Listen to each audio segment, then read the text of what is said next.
Gabriel, check this out, dude. Oh shit, an old school phone? Old school rotary phone. I found this. I was just here one night on the computer and I thought I heard like a faint ringing sound. Yeah. Coming because I have a basement. Did you know I have a basement? No, I didn't. It's very rare in California. That is rare. So yeah, me and my neighbors have basements, but there's only 3 houses. Mine's one of them, and there's tons of old junk in there. Yeah, I was just typing on the computer and I heard like an old type ring, you know, and Yeah. so I went down there and I'm scrounging through all the stuff and I find this old rotary phone. So I found the jack in the house and I plugged it in. And yeah, I don't think it's working, but I'm just gonna plug it in, see what happens. So yeah, how you been? Pretty good. Chilling. Good. Yeah. So since we're on the verge of Halloween, and now that I have this new phone, I figured we'd sweet phone. Yeah, we talk about some phone calls from beyond the grave, ghosts calling people, spirits calling people, possibly other entities. Have you ever heard about any stories of these types before? Yes, I heard a story covered here, I think. Did we do a phone story before? It was a person almost basically solved their own murder. A lady solved her own. Oh, yeah. That's right. Yeah. Yeah, I'll have to go back and check the lady's name. Yeah, they stole her necklaces and everything. Yeah. Okay. And then they called the new person that lived there. And she kept showing up in the lady's dreams. Yeah.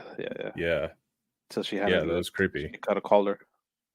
Yeah, it's on the tip of my tongue, but pretty much like as far back as telephones have existed, there's been calls about for like strange calls from people that aren't supposed to be there. But yeah, so I figured we cover that today. But before we do that,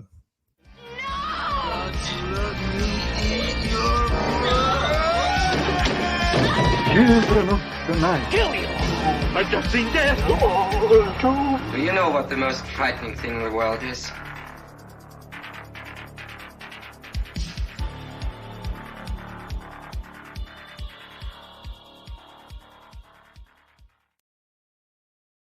And we're back. Nice. What is the most frightening thing in the world? I do not know.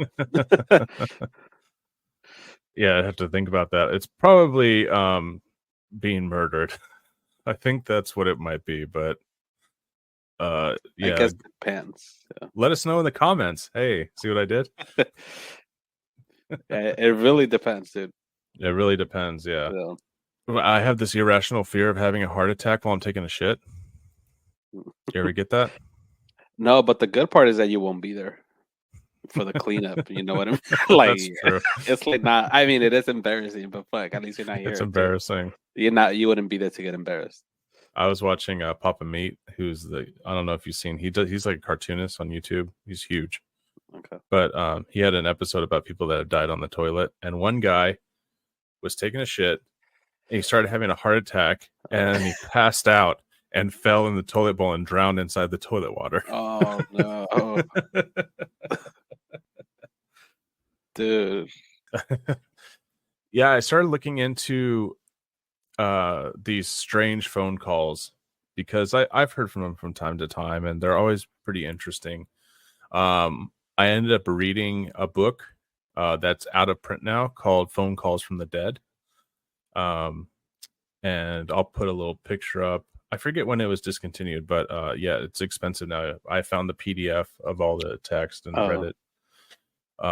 But this shit goes way far back, like into the dawn of telephones. People have been getting strange calls. And have you ever gotten a strange call before that you can't explain? No. What about, like, have you ever done that thing where you're like, oh, I should call that person, and you pick up the phone and like there's no dial tone and like hello, and it's the person you're gonna call? That one has happened to me. Or like you pick it up and you're like, it doesn't sound like anything. Like, hello, what? Yeah. Turns out it was at the same fucking time. Yeah, But that was easier before cell phones too. You know what I a mean? lot easier.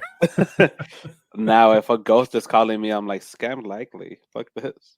It's crazy that we go back to the days of like not knowing who's calling, like not being able to find out like who called and call them back. Like we just relied on waiting there by the phone. Yeah, so I scoured the internet. I got a couple from Reddit. I got a couple from other places, and I got a few from the book. I picked out the most interesting ones that I thought you'd like to hear, and let me know when you're ready to get into this. I'm ready to rock and roll. Let's go. All right, dude. So first one is from Reddit. It's posted by someone named Siren X Song, all one word. They say, so brief background, I work for a company that answers phones and takes messages for businesses when they're closed or out to lunch, after hours, etc. We answer for a variety of companies in different fields, including funeral homes. This situation happened twice that I have talked to the person and myself on the phone, and a few other times as well. And I think it's very interesting. I thought maybe it would warrant discussion. So the first time it happened, I took the message from this lady whose mother had passed away recently. The body had already been picked up and dressed and at the funeral parlor. Visitation was scheduled for the following day. So the woman calls and she's weepy and asks if her mother's phone is still in her jacket pocket because they just got a call from her number. I end up dispatching the call, calling the director to deliver the message verbally. And he says that he'll call her, but the body is in the casket and the casket is closed, waiting in the parlor. I say, wow, weird. And he kind of chuckles and says, this kind of thing happens more often than you'd think. It's been a year or more since that call, and just yesterday I got another call similar for another funeral home. And the other people I work with have had the same types of stories.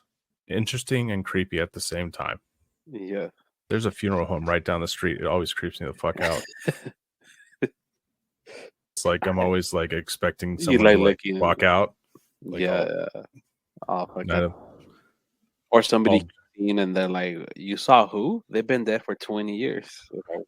I wonder if they do that all the time just to fuck with people. Like if I worked at a funeral home, I'd do that. Yeah, there was an old lady here. She had these earrings. She was dressed like from the 60s. And she was saying something about someone took my skin.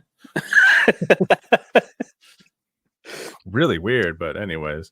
Well, like, oh, she. Imagine, dude, you fucking, you're dead and you still gotta work. She said something about all of her is bleeding at once. I don't know. And they're just there to file a complaint. All right, so this is one of the ones that I got from phone calls from the dead. Okay. So the book is pretty extensive. They get into like all these different cases. They get into what their theories are. They get into people that have tried to make their own phones that specifically call the undead or like recording machines. It's like, I mean, everyone's seen ghost shows. You know what EVPs are, right? Yeah. And what is the best from what you remember, like the best theories that they think that One of them speculated that at the point of death, the person is so like their mind is racing so much and they're so like hyped up about the actual moment of death that when they die, it's like a release of what they call psychokinetic energy. And that energy can bounce around forever and it can get into electronics and phone lines. It's like a psychic bomb going off almost. okay goes somewhere, right? Like It goes like somewhere. like the body ends, but like some shit still. Yeah. It I either mean, spreads or like finds a way to go. yeah, at the very base level, there's lots of electrical current in the human body, in the brain, and all that. But you'd have to get into sort of the metaphysical stuff to see, like, oh, it's got into the phone line. And there's different levels of phone calls from the dead. There's like,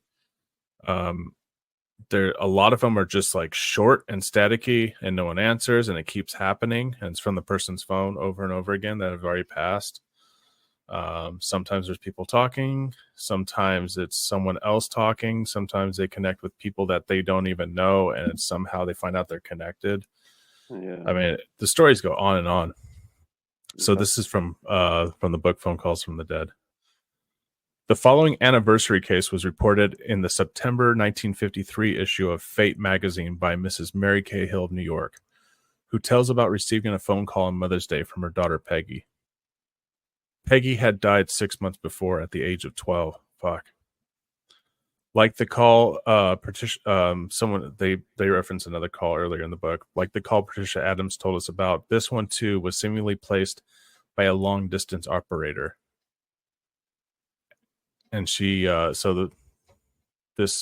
Cahill says, as I relaxed in my easy chair one evening, May 1943, listening to my favorite radio program, the phone rang incessantly. The operator told me it was a long distance call and put it through. In a confusion of sound, I heard what seemed to be several people talking all at once. Then I nearly fainted as I heard the breathless voice of my little girl, Peggy. Hello, Mom? How are you? Can you hear me? Hello, Mom? The whirring of many winds and mumbling voices continued. I begged the operator to clear the lines or at least relay the other messages. The beloved voice I remembered so well went on talking. Mom, can you hear me? I talked to Peggy, but it was like talking through a storm. Then silence fell. Operator, I said, this call must be intended for someone else. I gave her my name and my phone number. She repeated this, and then to my surprise, she said, you positively are the one that they wanted. Again, Peggy's voice called to me through a rushing as of great winds. The winds rose to a roar and then died into a sudden silence. Frantically, I called Peggy's name, but there was no answer. I asked the operator to trace the call, but she replied with finality, we have no record of incoming calls. My eyes filled with tears of joy. I realized that Peggy had called me not only on Mother's Day, but from beyond the grave, for she had died only 6 months before. Damn, that was crazy. 12 years old. Yeah. I've told you before about people in emergency rooms, like experiencing the difference between someone old dying and someone young dying. It's a massive difference in the feeling in the room. And it's like, Yeah. someone old dies, it's like someone stepping out of the room. But when a young person dies, like all the air gets sucked Like out. Yeah, it's like a tornado almost. At least that's what I've read from accounts. Yeah, that's what it seems like. It's more impactful in some way. Yeah, absolutely. I read a lot of books from people that have had experiences while on like first responders, cops, paramedics, doctors. I read a bunch of those books because they're cheap on eBay. There's this lady that writes a whole bunch of them.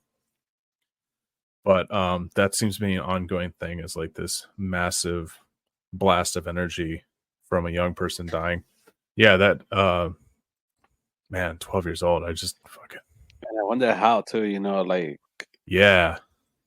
yeah, it's always pretty sad, Oh yeah, but like back in the day, I mean, kids, the mortality rate was so much higher from like, fuck, they had like lawn darts and stuff. They just throw lawn darts up in the air and impale themselves. That's true. All right, so this one, I believe it's from Reddit, posted by Daciani. When my best friend was murdered, I had multiple calls from her number. Right after she died, I figured this out by comparing notes with a friend that had survived and telling her what I saw when the call came through. That doesn't make too much sense when you read it out. There was only a whisper on the other end. I couldn't tell exactly what the voice said, but it sounded something like, help her. It was about 30 minutes to an hour before I was supposed to start calling the police to send for help if they didn't return. So you understand what's happening? She has two friends that were killed. She has one friend that was killed, and it sounds like her and another person, the girl that was killed and another person, had went out to someplace, and told the person that's narrating the story that if we don't come back in 30 minutes to call the cops. Okay. And during that mission or whatever they were doing, the girl died. And the person that survived corroborated what was going on with the friend that's narrating. It's a little confusing, but anyways, they continue. I was so freaked out that I called a close friend and told her. She asked what my gut instinct said to do, to follow that and call her back as soon as I call the cops. After the police showed up, I could hear them telling the murderer to sit down and the murderer saying he didn't mean to. I was later told that there was no cell signal up there and that getting a call would be impossible, but I heard it clearly. The day after she was murdered, I got a call from her number, and so did her husband, a friend of the family, and her sister. Occasionally, we would get calls from her number until about a week after her funeral. The phone was in evidence with the battery removed. That's pretty nuts. It is pretty nuts. If they're telling the truth, I always have to do Yes. that caveat if they're telling the truth. Yeah, so here what I'm wondering is what I liked about what was easier for me to keep up, well, from what I understand, right? Like from older phones, like wired phones, right? Yeah. Somehow it's easier for me to keep up with, like, okay, they're able to like travel through Landlines. landlines and shit. Yeah. But I wonder why somebody that's dead will have the need to still use their own phone number to call people, or it's already like embedded. Like That could be. It's just a memory thing. When you die, it's a memory thing. Your phone is your phone. Like that's what you. Yeah. That's what you used to call. So that's the way that I could see it happening. Like. Yeah. In that book I was reading, a large majority of calls, when they were able to be traced, came from unknown numbers. So it's like it was the person's actual phone, but most of the time it was like they called the operator and said, where did that call come from? And the operator will always go like, oh, we have no record of incoming calls, like that other one I was just reading. It just never happened, sort of. It never happened.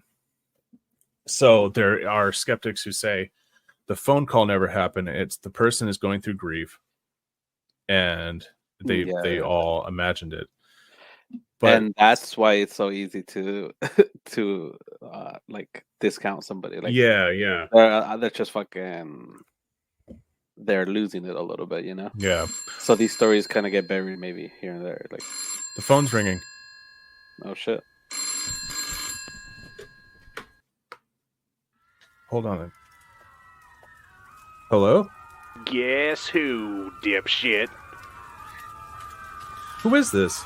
It's your great-great-uncle Jedediah, and I'm calling you from hell. I've seen you dressing like a little anime girl. Have some goddamn respect for yourself. See you soon, you rat bastard.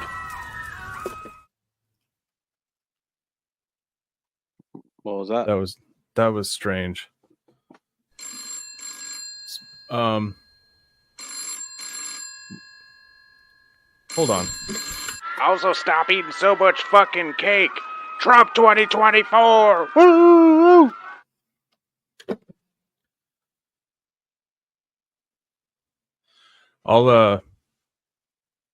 I picked that up on the audio. I'll plug it in later so you could hear what it was. But that was my great great uncle Jedediah. Jedediah? Yeah. He didn't have many nice things to say, and then he called back, told me to stop eating so much cake, and said Trump 2024, and then just hung up. Wait, what does he care? I don't know. I didn't even know I had a great uncle Jedediah, a great great uncle Jedediah. What the fuck? I think I'm gonna unplug that shit. Yeah, dude.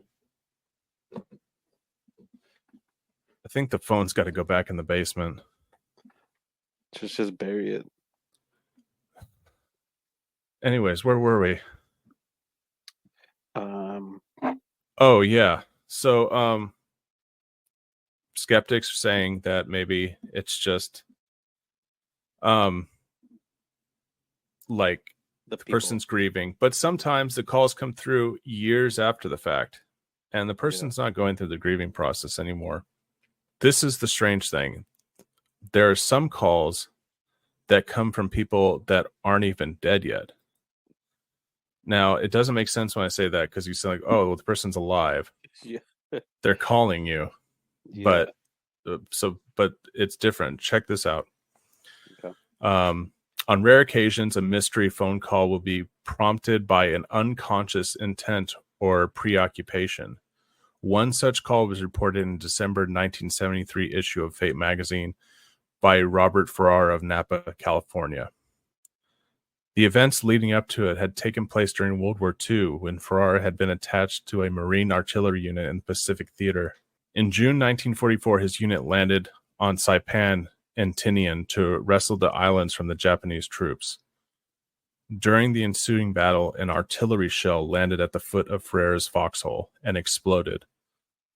He lost consciousness and thought of his mother. About the same time, Farrar claims in his story, his mother in Sacramento received a mystery call from him. The voice just kept repeating, "Mom, it hurts. Mom, it hurts." Over and over and over and over. Dude. Yeah. There's a... Go ahead. If I was calling, I try to be a little more clear, I don't know. Yeah. Not just like it hurts. Like I think the Mother's Day call was pretty good. The Mother's Day call was good. So you think that guy wasted his call while he was unconscious in Japan? Yeah, Mom, it hurts. She's like, what? Mom, I miss you. Or Mom, I'll be fine. Mom, it hurts. I don't want to make you feel bad. I don't want to make you feel bad, but this shit hurts. Where are you? Why did you send me here? Hey, Mom, can you come pick me up? That would have been good. I read one story where someone was really upset because they wasted the call that came through from a dead friend. And they said they didn't realize that the person was like, they had a lapse in their memory that the person actually died because it was just them on the phone. So this lady gets a call from her friend who's been dead for like 2 years, and she picks up and it's like, hello, and the person's like, Mary, it's me. And the lady said, you still owe me $15. What the fuck? And then the line went dead. And then she's like, wait, that she's been dead for like fucking 10 years or something. So she had guilt about it, like past that, like just kept going like, I wasted the fucking call. I told her she still owed me money. Yeah, this lady was not the best friend to call. Not the best friend to call. She would just call it to say, hey, I'm not going to be able to pay you. Yeah. For unforeseen reasons. That'd be something like one of my friends do. I call them and they just like fucking waste it. Like over my dead body. Yeah, that one sucks. Yeah. This one I found not on Reddit, not in the book. I forget. It was like some sort of forum where people were telling different stories about it, but it was posted by Janae S. And she says, this happened to my older brother, Matt, about a year ago. Just a few. That's not me, but it could be me. Okay. I like to say that I'm the only Matt around, but yeah. There's others apparently. She says, happened to my... Fuck, dude. I'm burping. I'm like crazy. I hope there's a pickup on audio. No, I don't think so. Last week when we were recording, I burped, and it totally picked up on audio. So like I made sure to pinpoint it on the video and highlight it. Oh, okay. So she says, this happened to my older brother Matt about a year ago, just a few weeks after my eldest brother Jeremy's best friend Joe died of heart trouble. So it's already confusing, but she has two brothers. I think I get it. Okay. And the older brother's friend. Older brother's friend. Yeah. So this guy Joe died of heart trouble. Matt received a telephone call from a person that sounded exactly like Joe. He said something like, "Matt, it's Joe. Is Jeremy home? Something really strange is going on." Matt freaked out and could hardly answer. "No, he's not. Sorry." And then the phone hung up, and Matt looked at the caller ID. It read out of area. Oh fuck. So Matt tried star 69, but they were unable to trace the call. We never got another phone call from Joe, and it still scares Matt to think of it.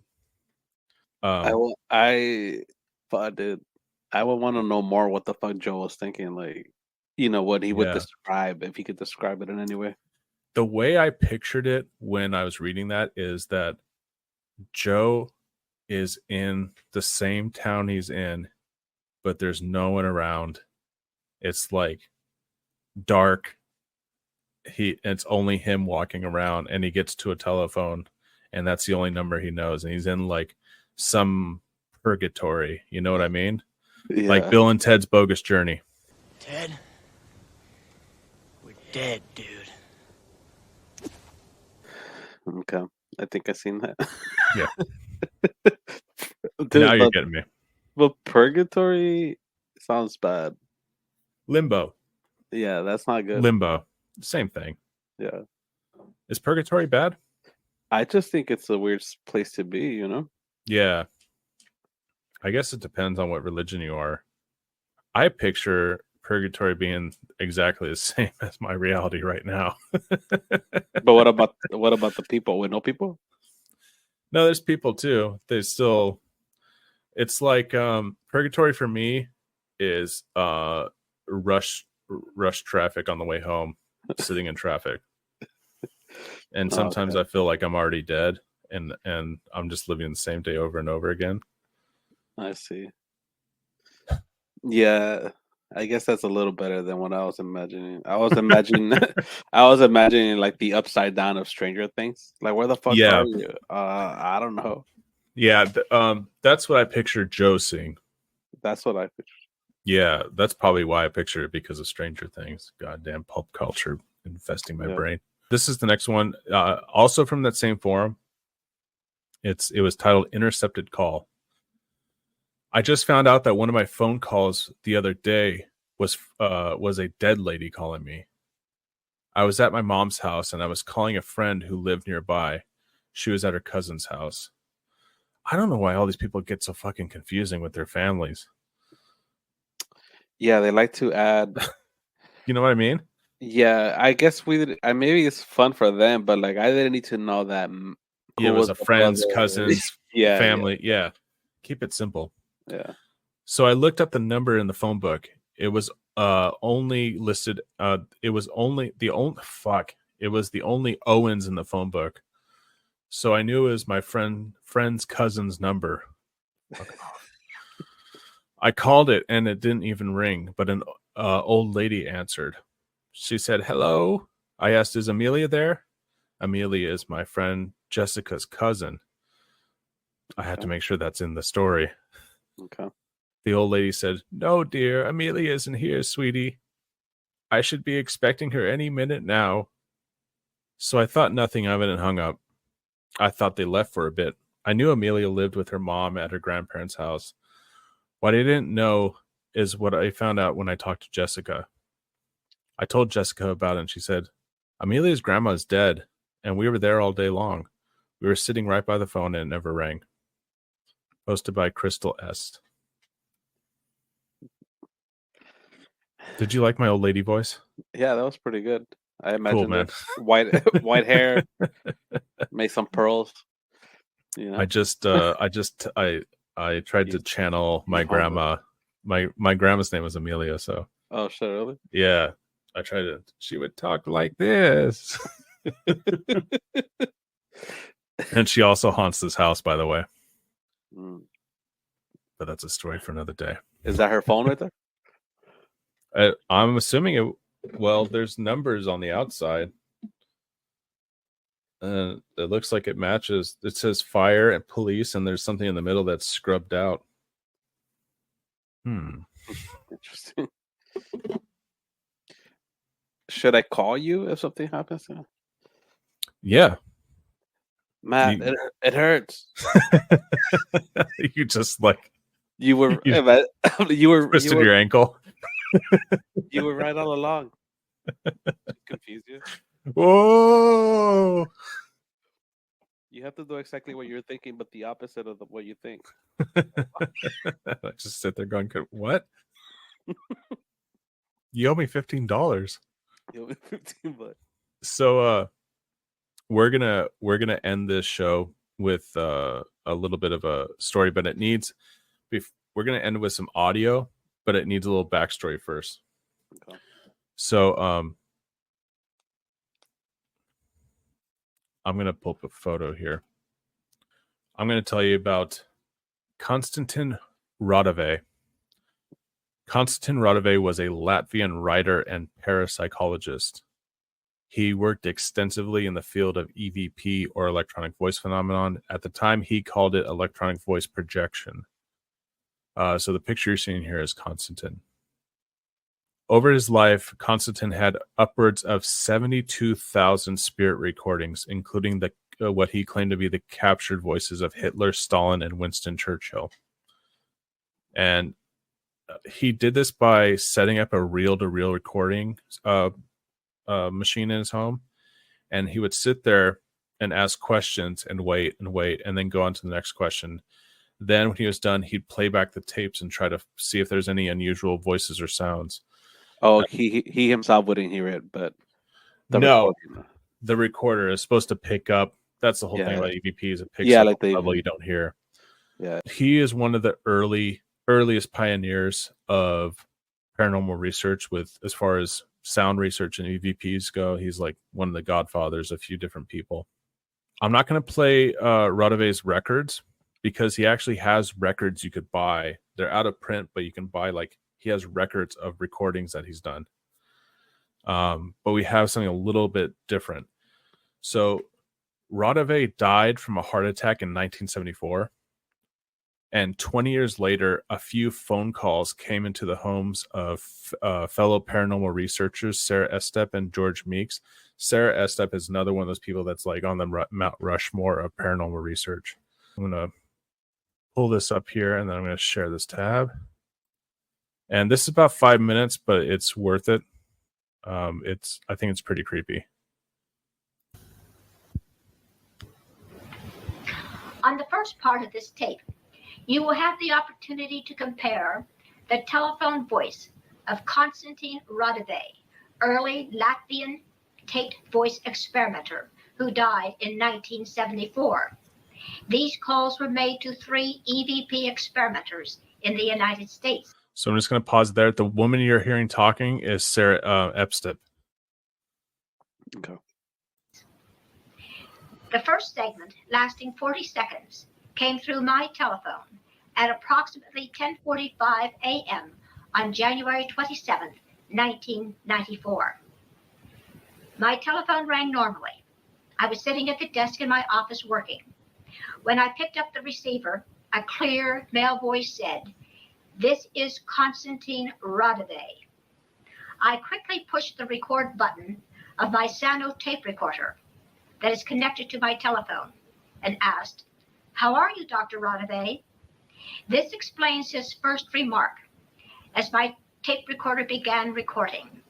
"I'm as fine as a dead one can be."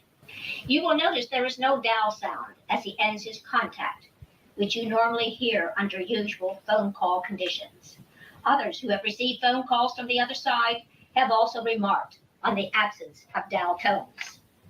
The second segment on the tape is a phone call George Meek, developer of the Spiricom system, and now living in North Carolina, received on the same morning as mine came through. The third segment is a phone call Mark Macy of Colorado received on February the 11th, 1994, through his answering machine. Mark had received a phone call several days before George and I did, as well as Walter Uphoff of Wisconsin. Unfortunately, Mark and Walter did not have a tape recorder connected to their telephone, as George and I did, so could not record Radove's voice. In his second call, however, to Mark, as already mentioned, Mark found the message on the answering machine after he had been away from home a short time. Mark called George after listening to the message, and George confirmed Rodabay had called him earlier that day. I'm as fine as a dead one can be. Dear Sarah, thank you very much for everything you did for the propagation of the voices. We tried and we succeeded in building this bridge to the States. You are one of the first who are contacted by this meaning. Thank you very much for all the work you did. We are very proud and honored that we could contact you. I must interrupt now. This was the first contact. This was Constantine Raudiva speaking. Thank you so much.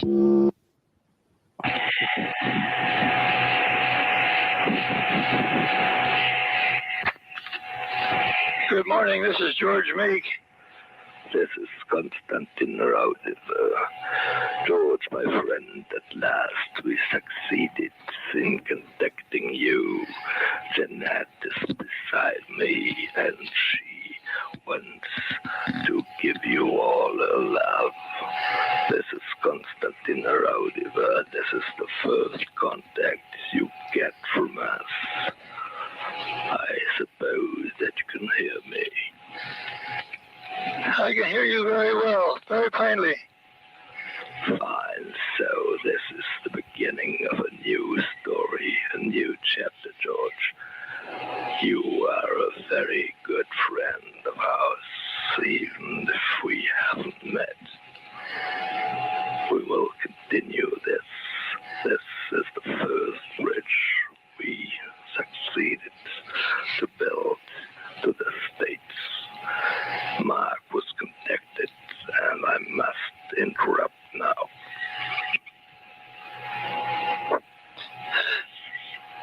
Thank you, dear friend.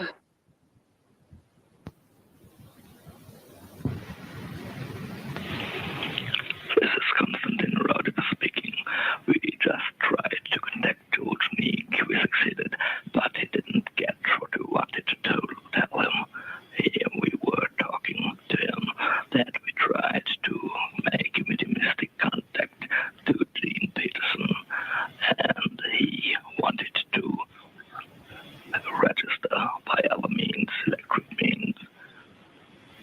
There will be no telephone contact rather to your ITC group, colleague Mark, until you will have strengthened the bridge, the mediumistic bridge, to our time stream group. This is Constantine Raudiva speaking.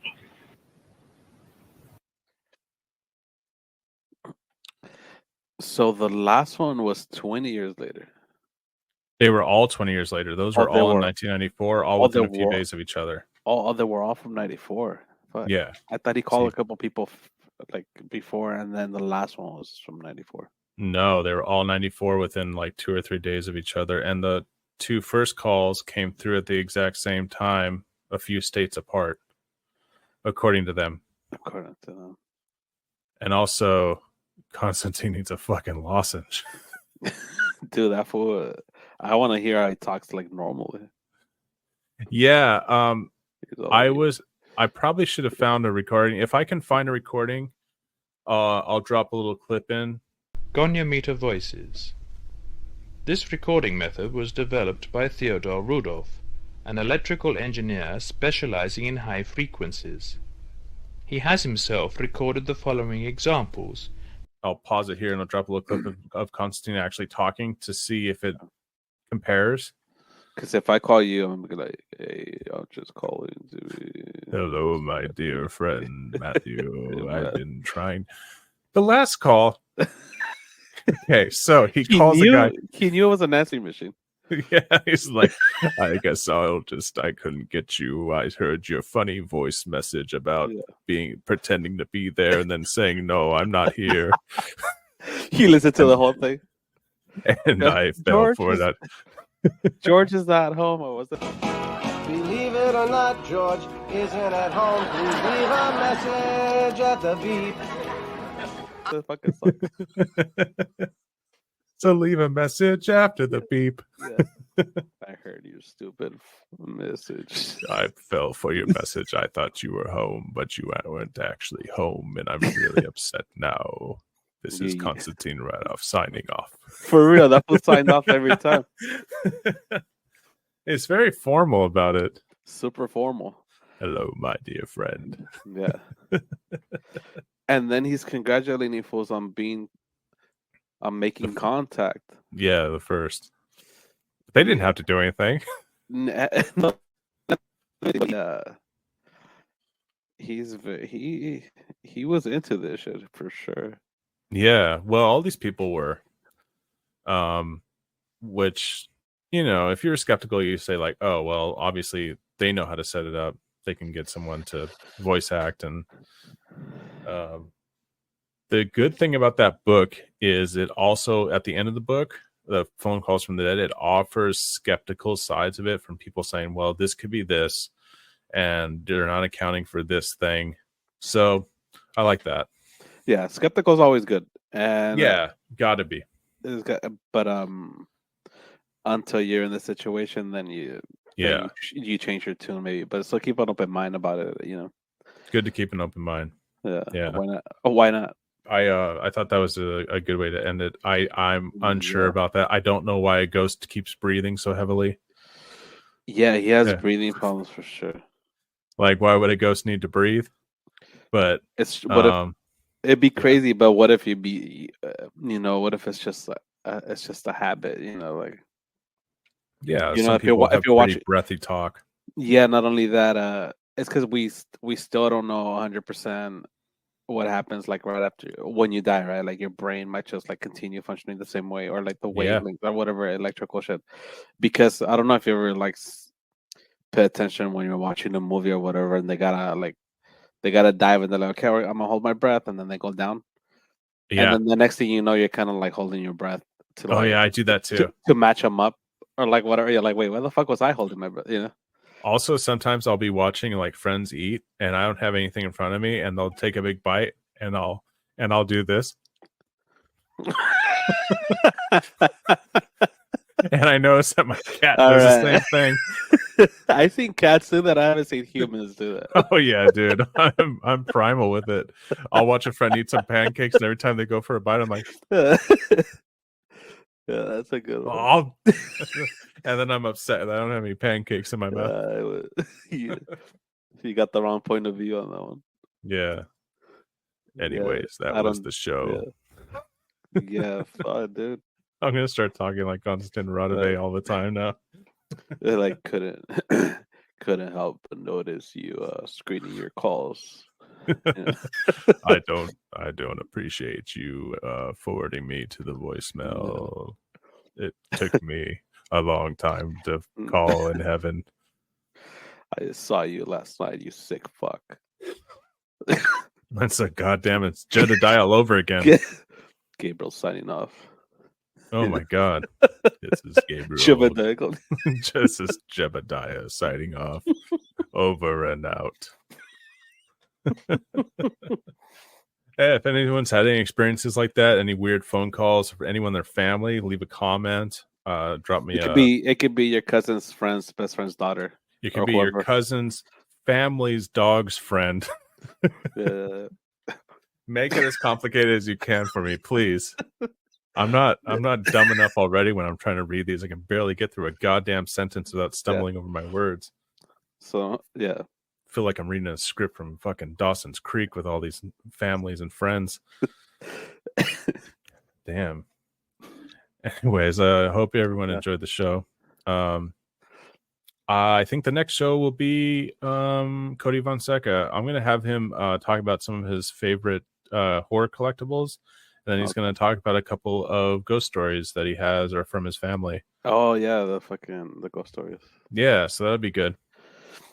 Because, that'll be the 27th.